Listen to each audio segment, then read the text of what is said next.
하나님의 은혜와 평안이 오늘 예배에 참여한 모든 성도님들 심령과 가정 위에 함께 하시기를 기원합니다. 미국의 의사이며 사회학자인 하버드 대학 니콜라스 크리스키스, 그리고 캘리포니아 대학 정치학 교수인 제임스 파울러라는 두 분이 책을 한 권 썼습니다. 커넥티드라는 책입니다. 커넥티드라는 말은 연결된, 관계가 있는 그런 의미의 말인데, 우리말로 책을 번역하여 그 책 제목을 행복은 전염된다라는 제목으로 책을 번역 출판했습니다. 이 책은 1971년부터 2003년까지 무려 32년 동안 12,000여 명을 대상으로 연구하고 조사하여 나온 결과물입니다.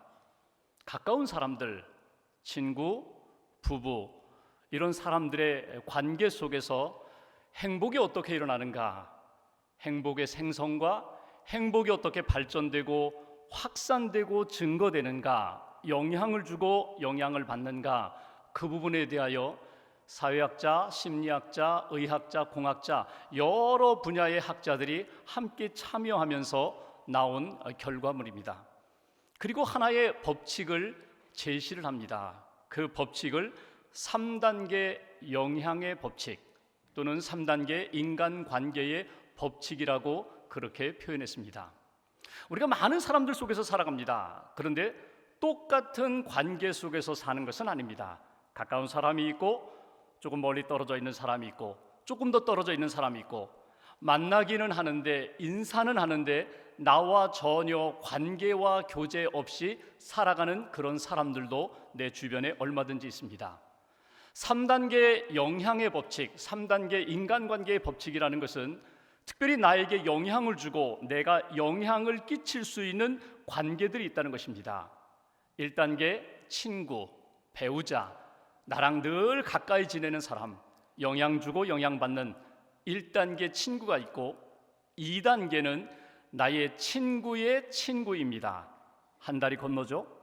3단계는 나의 친구의 친구의 친구, 4단계 그 이상은 별 영향이 없습니다. 영향도 받지 않고 내가 영향을 끼치지도 못합니다. 1단계에 있는 친구들은 나에게, 내 인생에, 내 삶의 행복에 얼마나 영향을 주나, 그 책에 의하면 내 인생에 한 15% 정도의 영향을 끼친다는 것입니다.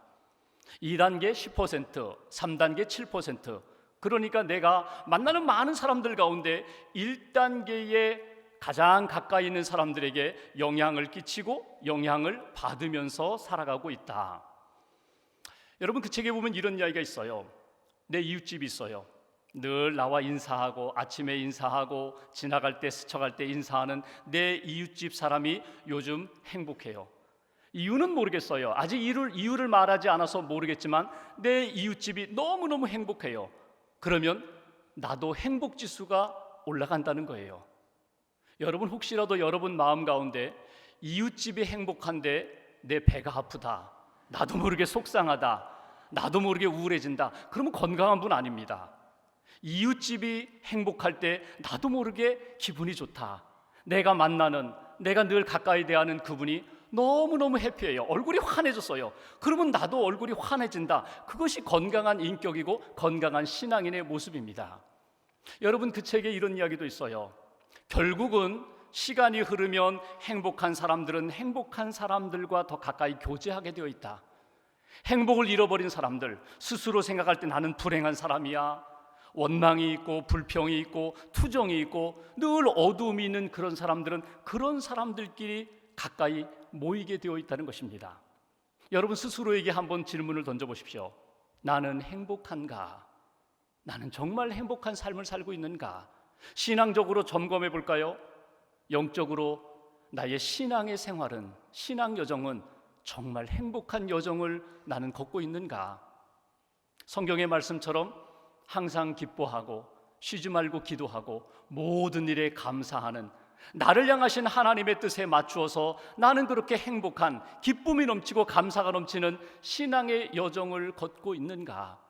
여러분, 인간관계 속에서, 또 하나님과 예수 그리스도와의 관계 속에서 여러분, 나는 분명히 영향을 받았고 영향을 끼치면서 살고 있다는 것입니다. 행복하세요? 그러면 분명히 내가 이렇게 행복할 수 있도록 나에게 영향을 준 사람들이 있습니다. 신앙생활이 풍성하세요? 내 안에 감사가 넘치고 기쁨이 넘치세요? 내 안에 계신 예수님, 내 안에 계신 성령님과 내가 동행하며 주님이 내 안에 계십니다. 내가 주님 안에 있습니다. 주님의 말씀이 내 안에 계십니다. 내가 말씀대로 순종하며 살아갑니다. 이런 신앙의 공식이, 신앙의 역사가 지금도 내 안에 넘치고 있다는 것입니다. 오늘 말씀은 요한복음에 나타난 첫 번째 기적의 말씀입니다. 그런데 성경에서 11절 말씀을 보면 오늘 기적이라고 표현하지 않고 표적이라고 표현했습니다. 헬라어 원어를 보면 세메이온이라고 해서, 영어는 사인이죠. 그냥 미라클, 두나미스, 엄청난 일이 일어났다, 우리가 도저히 설명할 수 없는 놀라운 특별한 기이한 일이 일어났다, 이렇게 설명하지 않고 이것은 놀라운 일이지만 영적인 메시지가 담긴 사건이다, 오늘도 우리에게 분명히 말씀하시는 하나님의 음성이 담겨 있다, 예배드리는 저와 여러분들의 삶 가운데 오늘도 주님이 분명히 우리에게 하시고자 하는 메시지가 담겨 있는 말씀과 사건으로 우리에게 오늘 요한복음 2장은 말씀하고 계십니다.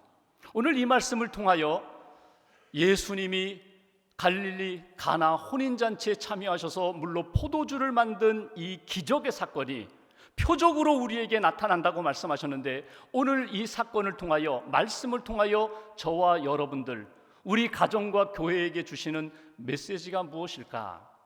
먼저 1절부터 3절 말씀을 함께 봉독하겠습니다. 1절부터 3절 세 절을 함께 봉독하겠습니다.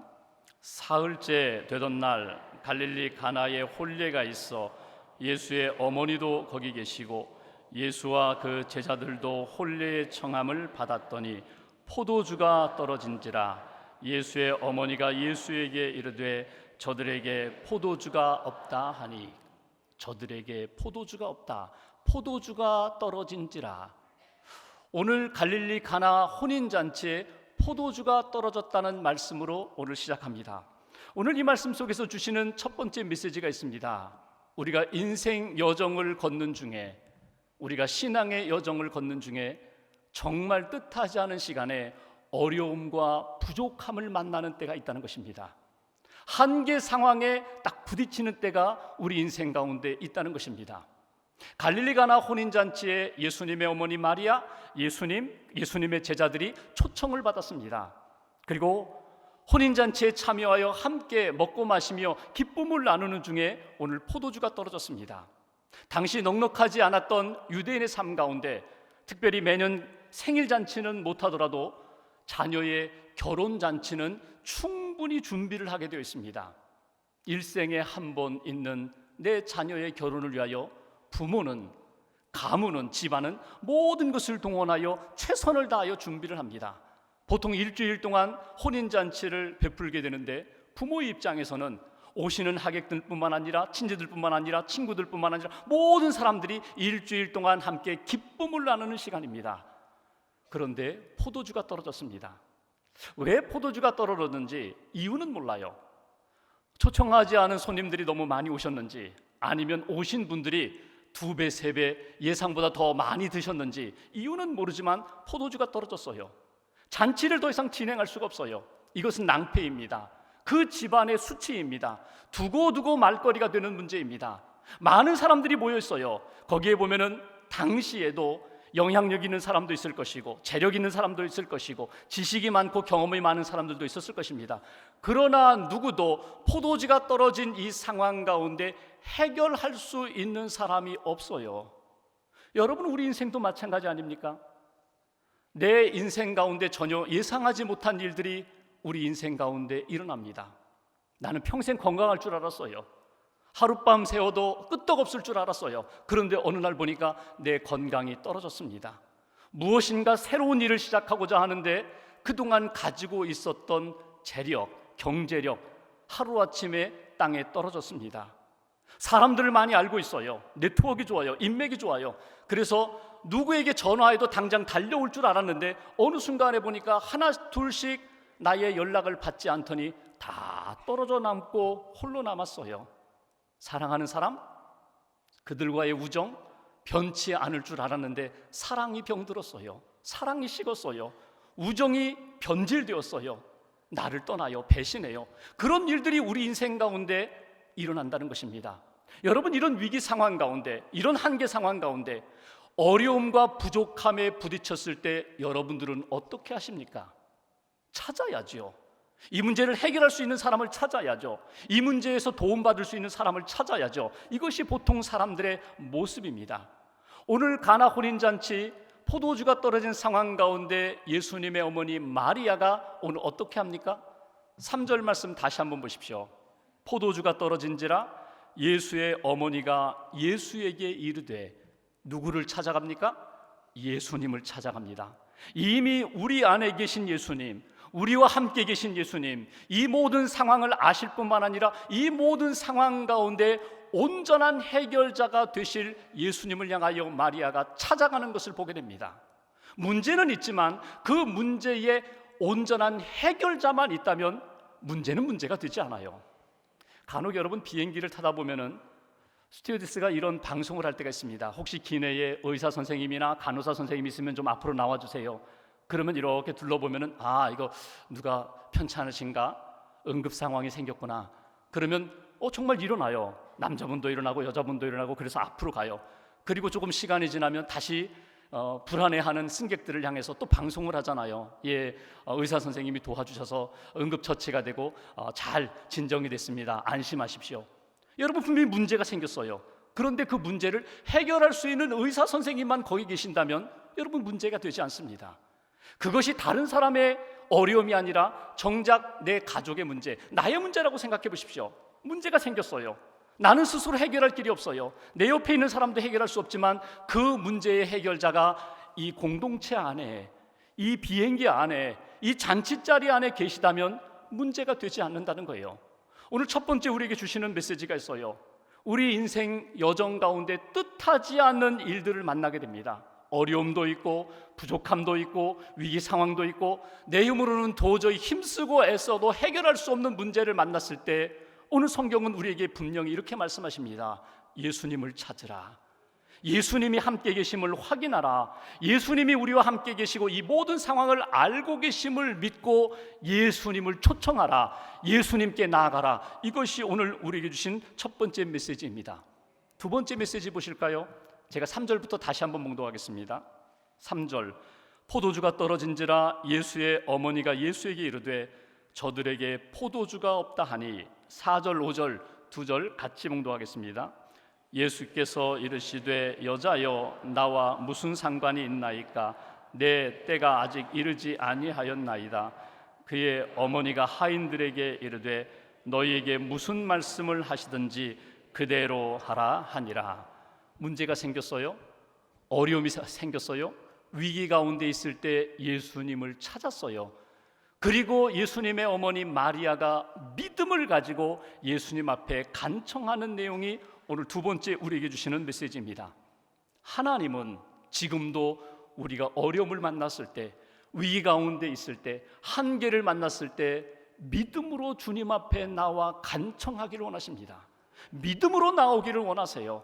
한번 툭 던져보는 것이 아니라, 한번 요청해보는 것이 아니라 주님이 해결해 주실 줄 믿습니다. 주님만이 온전한 해결자가 되심을 믿습니다. 믿음으로 주님 앞에 나와 주님께 간청하기를 하나님은 오늘도 기대하신다는 것입니다. 오늘 마리아를 보십시오. 성령으로 잉태하여 예수님을 낳았습니다. 다른 사람들은 모를지 모르지만, 예수님을 마리아의 아들로 볼지 모르지만 오늘 마리아는 알고 있어요. 예수는 하나님의 아들이시다. 예수님은 구원자로 이 땅에 오셨다. 예수님은 온 인류를 구원하실 뿐만 아니라 오늘 우리 가정 안에, 이 집안 안에 있는 문제까지도 온전한 해결자가 되신다. 예수님께 간청하기 위하여 나아가는 오늘 마리아의 모습을 우리는 보게 됩니다. 여러분, 마리아가 기도할 때 오늘 보십시오. 어떻게 기도합니까? 3절에 보시면 포도주가 떨어지자마자 마리아는 예수님을 찾아가요. 간혹 우리가 어려움을 만나면요, 처음에는 내 힘으로 해보려고 해요. 안 되면 가까운 사람에게 도움을 청해요. 능력 있다는 사람을 찾아가요. 내 방법, 내 사람들, 내 주위에 있는 힘들을 다 동원해서 안 되면 마지막에 손들고 천부여 의지없어서 손들고 옵니다. 주님 앞에 나오는 그런 모습을 종종 우리 자신 안에서 발견하게 됩니다. 오늘 마리아가 가지고 있는 믿음은 어떤 믿음입니까? 부족함이 생길 때, 연약함이 생길 때, 한계 상황을 만날 때 어떻게 하시라고요?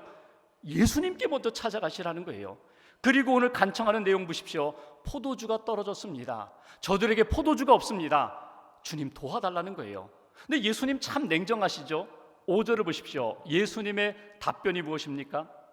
4절 제가 보겠습니다. 예수께서 이르시되 여자여, 여기 여자여라는 것은 예수님 자신의 어머니 마리아를 하대하는 표현이 아닙니다. 귀네라는 이 표현은요, 여인이요, 이건 굉장히 존칭어입니다.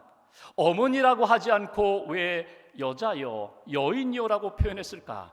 지금은 마리아의 아들이 아니라 하나님의 아들로서 하나님의 기적, 하나님의 능력, 하나님의 살아계심, 예수님 자신이 하나님의 아들 되심을 드러내는 때가 되었다는 거예요. 나와 무슨 상관이 있나이까? 왜 자꾸 이 문제에 나를 끌어들이려고 하십니까? 왜 자꾸 나를 이 문제 속으로 자꾸 당기십니까? 바로 그런 표현이에요. 아직 내 때가 이르지 아니하였습니다. 아직 준비된 십자가의 열매가 맺히는 그런 때가 아닙니다. 어찌 보면 거절하는 것 같아요. 정중하게 여자여, 왜 자꾸 이 문제를 나에게 자꾸 끌어들이십니까? 이 문제 안으로 나를 자꾸 끌어당기십니까? 내 때가 내가 생각하는 스케줄이 아닙니다. 거절 같아요. 네, 여러분, 이걸 믿음의 눈으로 한번 바라보십시오. 믿음의 마음을 동원하여 주님의 음성을 한번 들어보십시오. 오늘 예수님의 이 음성은, 이 말씀은 무슨 말씀입니까? 당신이 나를 믿습니까? 내가 나를 믿느냐? 이 문제에 대하여 온전한 해결자임을 믿느냐? 내가 이 문제를 통하여 하나님의 능력이 나타날 것을 믿느냐? 이 문제에 포도주가 떨어진 상황 가운데 새롭게 변화를 일으킬 분은 오직 예수 한 분임을 내가 믿느냐? 마리아의 고백은 이거예요. 예, 믿습니다. 성경은 표현되어 있지 않지만 네, 믿습니다. 제게 말씀하시면 제가 할 것입니다. 하인들에게 이야기합니다. 무슨 말씀을 하시든지, 예수님이 너희들에게 무슨 요청을 하시든지 믿음으로 순종하라. 그 말씀대로 하라. 이것이 오늘 본문 우리에게 주시는 말씀입니다. 여러분, 두 번째 우리가 놓치지 말아야 할 메시지가 있어요. 예수님, 어려움을 만나면 예수님을 찾으세요. 그리고 예수님께 직접적으로 간구하세요. 빙빙 돌려서 주님 아시지요, 주님 아시지요, 돌려서 말씀하시고, 주님 제가 이거 필요합니다. 주님 제게 허락해 주세요. 주님 우리와 함께 하심을 믿습니다. 주님만이 해결자가 되심을 믿습니다. 주님께 간구하는 마리아의 믿음과 그 간청을 여러분 가슴속에 다시 한번 회복하시기를 주님의 이름으로 기원합니다. 성경을 보십시오. 하나님의 약속은 우리에게 분명히 말씀하십니다. 구하라 주실 것이요, 찾으라 찾을 것이요, 문을 두드릴 때 내가 열어주겠다고 말씀하셨어요. 야고보서 말씀처럼 우리 인생 가운데 지혜가 부족해요. 지혜가 부족하면 지혜를 구하라. 하나님, 이건 제가 할 일입니까? 이건 주님이 하실 일입니까? 분명히 내가 할 수도 있는 일인데도 안 하고 그냥 방치하는 그런 인생, 지혜로운 인생이 아니에요. 하나님이 하실 수 있는 일들에 대하여 내가 하겠다고, 할 수 있다고 고집을 부린다면 그건 오만한 것입니다. 교만한 것입니다. 하나님, 제가 할 수 있는 일은 감당하게 해주세요. 그리고 이 한계 상황 가운데서는 제가 감당할 수가 없습니다. 제가 할 수 있는 능력이 없습니다. 주님만이 해주십시오. 이 마리아의 믿음을 여러분들 심령 가운데 다시 한번 회복하시기를 주님의 이름으로 기원합니다. 오늘 본문을 통하여 주시는 세 번째 메시지가 있습니다. 한번 6절 말씀 보실까요? 6절을 제가 봉독하겠습니다. 거기에 유대인의 정결 예식을 따라 두세 통 드는 돌 항아리 6이 놓였는지라. 여러분, 유대인들은 집집마다 그 앞에 항아리, 물 항아리를 놓습니다. 그 물 항아리는 정결 예식을 위한 항아리입니다. 유대인들이 밖에 외출했다 집에 돌아올 때에 손을 씻습니다. 그 항아리에 있는 물을 떠서 손을 씻습니다. 발을 씻습니다. 몸을 닦습니다. 먼지 투성이인 내 몸을 위생적으로 닦는 의미도, 씻는 의미도 있지만 더 중요한 의미는 이건 하나님이 우리에게 원하시는 거거든요. 세상 속에 나아갔다가 내 몸이 더러워졌습니다. 아니, 내 마음도 더러워졌습니다. 내 입술도 더러워졌습니다. 내 생각도 더러워졌습니다. 세상 속에 머무는 동안 하나님 앞에 거룩함을 지키지 못했습니다. 하나님, 거룩함을 회복시켜 주옵소서. 몸과 마음을 씻는 것이 바로 이 돌 항아리, 정결 예식에 담겨 있는 정결 예식은 물을 떠다가 씻는 행위입니다. 그런데 보니까 이 돌 항아리에 물이 떨어졌어요. 7절 8절 말씀 두 절 같이 봉독합니다. 예수께서 그들에게 이르시되 항아리에 물을 채우라 하신즉 아귀까지 채우니 이제는 떠서 연회장에게 갖다 주라 하심에 갖다 주었더니, 세 번째 우리에게 주시는 메시지가 있어요. 여러분, 어려움을 만났을 때, 한계 상황에 부딪혔을 때 예수님을 찾고 예수님의 임재하심을 확인하고 예수님께 간구할 뿐만 아니라 예수님이 지금 이 상황 가운데 말씀하시는 음성을 놓치지 마셔야 돼요. 전에 하셨던 말씀이 아니라 지금 이 시간 내가 주님 앞에 매달려 간구하는 이 자리에, 이 시간과 이 상황에 주님이 내게 주시는 말씀을 듣고 그 말씀에 순종할 때 기적이 일어나고 변화가 일어나고 하나님의 새로운 역사가 시작된다는 것입니다. 여러분, 여기 돌 항아리 6이 놓였다고 했는데, 여러분, 이 6이라는 숫자는 사람, 인간 숫자입니다. 사람을 상징하는 숫자입니다. 하나님이 창세기에 보면은 하나님이 사람을 만드실 때 몇째 날 창조하셨어요? 6째 날 창조하셨어요. 여기 항아리가 있는데 이 항아리라는 것도 돌 항아리라고 표현됐지만, 여러분, 항아리라는 의미가 무엇입니까? 항아리는 흙으로 빚어 구워서 만든 질그릇입니다. 우리 인생을, 사람을 지으실 때 흙 아담아에서 빚어서 사람 아담을 만드셨어요. 우리 인생은 질그릇과 같은 참 연약한 존재입니다. 흙으로 빚어 구워 만든 항아리와 같은 것이 우리의 모습입니다. 그런데 오늘 그 항아리 안에 물이 떨어졌다는 거예요. 그래서 예수님이 말씀하십니다. 항아리에 물을 채우라. 너희들 포도주 없다고 발 동동거리면서 포도주 달라고, 포도주 채워달라고 그렇게 아우성하는데 돌아보아라. 내가 볼 때에는 포도주 떨어진 것이 먼저가 아니라 항아리에 물이 떨어진 것이 먼저야. 항아리에 물을 먼저 채우는 것이 먼저야. 그리고 하인들에게 말합니다. 항아리에 물을 채워라. 저는 말씀을 묵상하면서 하인의 입장으로 돌아가서 생각해 봤어요. 하인의 입장으로 돌아가서 항아리에 물을 채우라. 항아리가 100리터 이상 들어가는 큰 항아리입니다. 그 항아리 6개에다 물을 채우나 보통 일 아닙니다. 이렇게 말씀해 주시면 합리적으로 이해가 되고 받아들이기 쉬울 것 같아요. 야, 그 포도주 담고 있던 가죽 부대에다가 좀 물을 채워라. 그러면 그 남아있는 포도주하고 물을 섞어가지고 아주 급속도로 발효시켜가지고 포도주를 만들고 그렇게 또 베풀면, 그러면 합리적일 것 같아요. 근데 예수님은 엉뚱하게 항아리에 물을 채우라는 거예요. 그 이야기는 무엇입니까? 항아리가 비어있다는 것을 다시 한번 점검하라는 거예요. 포도주 떨어졌다고, 물질 떨어졌다고, 기쁨 떨어졌다고 안절부절하지 말고 먼저 하나님의 마음이 어디 있는지 그것을 놓치지 말라는 것입니다. 항아리에 물을 채웠어요. 근데 이번에는 더 어려운 말씀을 하시네요. 그 항아리에 있는 물을 떠다가 연회장에게 갖다 주라는 거예요. 아직 물입니다. 포도주로 다 바뀐 다음에 가져가는 것이 아니라 아직 물입니다. 영국의 시인 바이런이 아주 재미있는 표현했어요. 물이, 이 상황을 이렇게 표현했습니다. 물이 주인을 만나니 얼굴이 붉어졌도다. 물이 주인을 만나니 얼굴이 붉어졌도다. 여러분, 아무것도 아닌 인생인데, 아무것도 아닌 미물인데 주인을 만나니, 예수님의 말씀을 만나니, 예수님의 말씀에 순종하니 물이 포도주가 됩니다. 이 말씀대로 순종할 때에 9절 이하를 보십시오. 그 포도주를 마시는 연회장은 모르는데 누가 안다고요? 물 떠온 하인들은 알더라. 직접적으로 순종하고 그 말씀에 헌신했던 오늘 하인들은 기쁨을, 하나님의 놀라운 역사를, 감격을 누리게 되었다는 것입니다. 여러분, 우리 신앙의 여정 가운데 요즘 내가 왜 이렇게 힘이 없지? 요즘 내가 왜 이렇게 신앙생활의 맛을 잃어버렸지? 내가 요즘 왜 이렇게 하나님 앞에서 예배를 드려도, 기도해도, 찬양해도, 말씀을 읽어도 왜 내 안에 힘이 일어나지 않지? 여러분, 원인이 어디 있을까요? 여러 가지가 있을 것입니다. 그 중에 하나를 꼽으라고 하면 체험적인 신앙을 오늘 잃어버리셨기 때문에 그래요.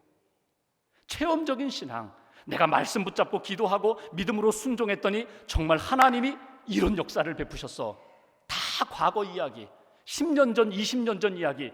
여러분 그것으로만 체험적인 신앙을 가지고 있다면 여러분 오늘 우리는 영적으로 무기력해질 수밖에 없어요. 그래서 오늘 우리에게 주시는 이 말씀을 통하여 주시는 말씀에 내가 믿음으로 순종했더니 하나님이 하셨습니다. 하나님이 변화를 일으키셨습니다. 하나님이 기적을 일으키셨습니다. 하나님이 우리 삶 가운데 새로운 역사를 일으키셨습니다. 저는 이 교회에 부임하여 섬기는 중에 저는 물도온 하인들처럼 그렇게 섬기고 싶어요. 하나님이 내게 주시는 말씀을 따라 믿음으로 순종하면서 하나님이 하셨어, 이건 하나님이 하시는 일이야, 하나님이 놀라운 역사야 간증하며 하나님의 영광을 드러내는 역사. 저희 교회에 함께 신앙생활하는 모든 성도님들이 물떠온 하인들처럼 그렇게 하나님의 말씀에 청종하면서 하나님의 기적을 경험하면서 증거하며 주님 영광 돌리는 그런 신앙 여정을 걸어가시기를 주님의 이름으로 축원합니다. 오늘 말씀 11절 말씀 읽고 말씀을 마무리하죠. 11절 한 절 같이 봉독하겠습니다. 예수께서 이 첫 표적을 갈릴리 가나에서 행하여 그의 영광을 나타내심에 제자들이 그를 믿으니라. 저는 이 말씀을 읽으면서 하나님이 제게 이렇게 말씀을 읽었으면 좋겠다 하는 마음을 주세요. 예수님께서 이 표적을 강원도 춘천에서 행하여 그의 영광을 나타내심에 제자들이, 성도들이, 처음 예수님을 믿는 사람들이, 아니 아직 예수님을 믿지 않는 교회 밖에 있는 그 심령들까지 주님을 믿게 되었더라. 우리가 하는 것 아닙니다. 하나님이 하십니다. 하나님이 우리 교회 안에, 항아리와 같은 우리 교회 안에 많은 영혼들을 통하여 그분들의 눈물과 그분들의 땀과 그분들의 헌신과 그분들의 주님을 향한 뜨거운 사랑을 통하여 하나님이 맛 없었던 그 물을 생명이 가득한 포도주로 하나님이 변화시키실 것입니다. 하나님의 영광이 나타날 것입니다. 하나님의 놀라운 기적의 역사가, 표적의 역사가 계속 역사 가운데, 우리 인생 가운데 이어질 것입니다. 제가 한 목사님 소개하고 말씀 마무리하죠. 그 목사님이 몇 년 전에 크게 몸이 아프셨어요. 체중이 쭉 빠지는데 7kg가 빠졌어요. 7kg가 빠져서 몸은 회복되었는데 그 체중이 회복이 되지 않는 거예요. 주일날 설교를 몇 번 하시는데 설교를 하는데 너무너무 힘들어요. 막 다리가 후들후들 떨려요. 신방을 가도 자꾸 피곤하고. 그래서 목사님이 하나님 앞에 기도합니다. 하나님, 제 병을 고쳐주셔서 감사합니다. 제 체중도 좀 불게 해주세요. 살 좀 찌게 해주세요. 살이 쪄서 성도들에게 근심 끼치지 않고 목사님 만날 때마다 목사님 좀 더 드세요. 좀 이렇게 살이 좀 오르셔야 되는데 목사님 좀 이렇게 살이 찌셔야 좀 이렇게 온화해 보이시는데 뭐 이런 소리 안 듣게 해주세요. 살 좀 찌게 해주세요. 이런 기도를 하셨어요. 요즘 우리 기도하고 좀 반대죠. 우리는 좀 살 빼게 해주세요. 뱃살 좀 빼게 해주세요. 서리살 좀 빠지게 해주세요. 목사님이 그 기도를 몇 년 하셨는가 하면 5년 동안 하셨어요. 5년 동안 하시는데 살이 안 찌는 거예요. 어느 날 하나님 앞에 기도하는데 하나님이 이런 음성으로 목사님 가운데 말씀을 하십니다. 얘야, 너는 욕심도 많다. 내가 7kg 살이 빠졌다고 해서 설교 못한 적 있느냐? 신방 못한 적 있느냐? 내가 살이 빠져도 너 잘했잖아. 너 할 수 있었잖아. 그런데 왜 자꾸 살찌게 해달라고 그렇게 기도하느냐? 그 기도하지 말고 하나님의 사역을 그냥 감당하면 돼. 이 목사님이 그 말씀을 받아들이고 살찌게 해달라고 기도하지 않고 하나님, 내 영혼이 더 살찌게 해주세요. 내 영혼이 더 풍성하게 해주세요. 저 집사님 살찌게 해주세요. 육신의 살이 아니라 영혼의 살이 찌게 해주세요. 저 권사님도 영적으로 더 풍성하게 해주세요. 기도를 바꾸셨어요. 그리고 한 2-3달이 지났는데 어느 날 이렇게 교회 가려고 아파트에서 나와서 엘리베이터를 타고 머리를 이렇게 만지는데 보니까 얼굴이 좀 이상해졌어요. 사우나 가서 체중기에 딱 올라가 보니까 글쎄 그 2-3달 만에 5kg가 살이 붙은 거예요. 그러면서 이 목사님의 마지막 표현이 이렇습니다. 하나님 앞에 작은 문제까지도 끊임없이 간구하라. 하나님 앞에 간구하라. 그리고 나서 하나님 앞에 맡기라. 하나님의 때에 하나님의 방법으로 하나님이 역사하시리라. 하나님이 역사하심을 믿고 나는 내게 주어진 이 직분에, 이 사명에 최선을 다하면 하나님의 아름다운 역사가 반드시 일어나게 될 것이다. 여러분, 오늘 예배드리면서 갈릴리 가나에서 혼인잔치에 물이 변하여 포도주가 된 것 우리가 다 알고 있는 내용인데, 뭐 수십 번 들었던 내용인데, 여러분 그렇게 지나가지 마시고 오늘 내 인생 가운데 하나님이 내게 말씀하시는 음성을 귀를 기울여 들여보세요. 분명히 하나님이 말씀하십니다. 항아리에 물을 채우라고, 항아리에 물을 채우라고. 그 다음부터는 내가 역사하겠다고. 하나님이 주시는 음성 들으시고 오늘과 한 주간의 삶 가운데 내가 만드는 역사가 아니라 하나님 앞에 믿음으로 순종하며 헌신할 때에 하나님이 이루시는 놀라운 역사에 쓰임받는 그런 한 주간 되시기를 주님의 이름으로 간절히 축원합니다.